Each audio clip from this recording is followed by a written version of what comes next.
Okay, so here's the story everyone talks about at Christmas time. The story of that toxic family member that's at every gathering that just drives everybody insane. Yes. Right? Yes. We all have one. Yes. So, going back to that mind-body connection, it's really important to be talking about that when connecting to other people, because your thoughts are going to lead to certain feelings, and those certain feelings are going to lead you to act in a certain way, and then you're going to get a certain result. So let's apply this to the very toxic person in your family.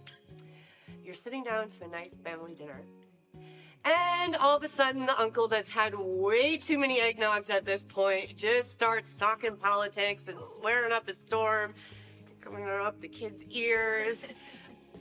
But you've always had a certain response when this happens. Instantly you feel annoyed and angry.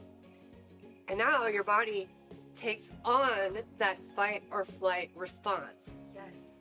And so the action that you might take very often is you're going to yell at this toxic person, and then this toxic person yells back, and then somebody else gets triggered by it and they join the argument, and it turns into this big thing, and it happens every year.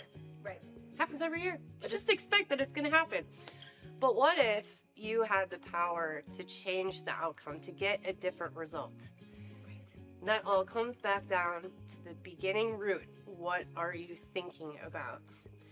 Now, rather than going through the same process you had before, what would be a better outcome? Well, the better outcome is that we all peacefully eat dinner together. Yes. So rather than feeding into the negative energy that's coming from this toxic person, what if you didn't react to them? You just redirected the conversation to something completely different. And when they tried to redirect it back in a toxic way, you redirect in a positive way.